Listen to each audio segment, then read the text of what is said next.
최근 뉴스에 의하면 지난해만 25만원 정도가 기초수급자 자격을 잃었다고 합니다. 그 이유를 살펴보면 소득이 늘어나거나 취업이나 창업을 새로 해서 돈이 들어오거나 재산을 새로 취득하거나 기존 재산 가치가 상승하면서 기준을 초과해버렸기 때문이라고 하는데요. 특히 소득 증가가 가장 큰 이유라는데 그게 전체의 25%를 차지한다고 하니 결코 적은 비중이 아니죠. 오늘은 왜 기초수급자에서 중도 탈락하시는 분들이 생기는지 이야기해보려 합니다. 아는 것이 돈이다. 북진수 넘버원 KBN 뉴스 지금 시작합니다.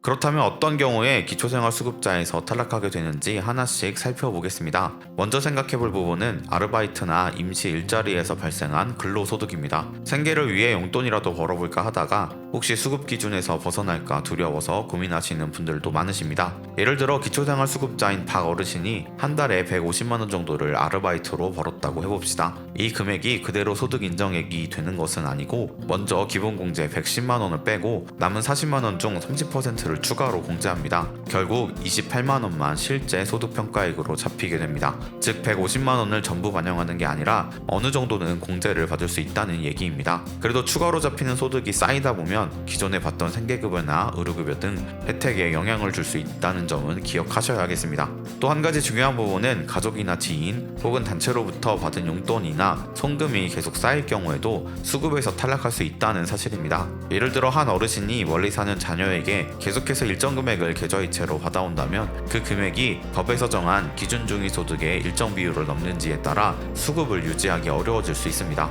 1년에 6번 이상 받았을 때는 1인 가구 기준 약 33만원, 2인 가구 55만원, 3인 가구 70만원, 4인 가구 86만원을 초과하면 소득으로 간주됩니다. 일회성이나 그에 가까운 횟수, 그러니까 6번 미만의 송금이라 해도 1년 기준으로 1인 가구 111만원, 2인 가구 144만원, 3인 가구 235만원, 4인 가구 286만원을 넘기면 이것 역시 소득으로 본다는 점을 기억하셔야 합니다.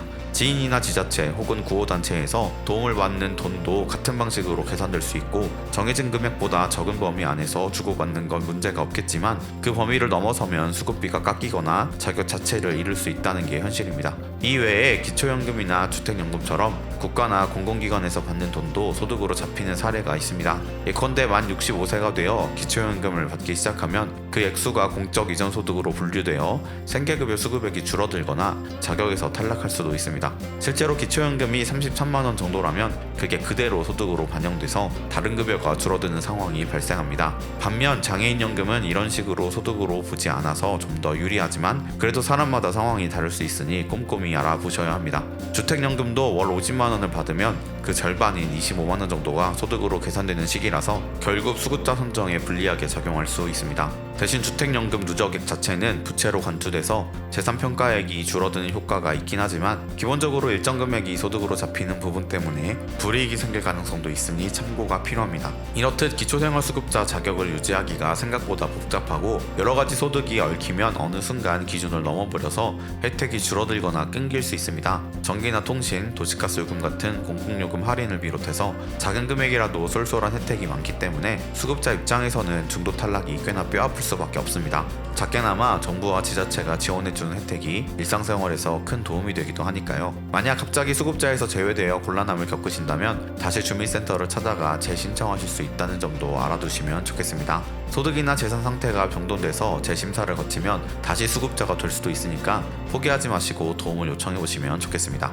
기초생활보장제도는 한번 탈락하면 끝이라는 고정관념 때문에 재신청 시도를 안 하시는 분들도 있는데 상황이 달라졌다면 다시 심사를 받을 기회가 열려있으니 꼭 알아두시기 바랍니다. 오늘은 이렇게 기초생활수급자 중도 탈락이 왜 일어나는지 또 소득이나 재산이 어떻게 기준에 영향을 주는지 살펴봤습니다. 이런 내용은 미리 알아두시면 정말 큰 도움이 됩니다. 몰랐다가 어느 날 갑자기 탈락 통지를 받으면 당황스러울 수밖에 없는데 그렇지 않도록 평소부터 내 소득이 얼마나 잡히고 어떤 부분이 얼마만큼 소득으로 계산되는지를 챙겨보셔야 합니다.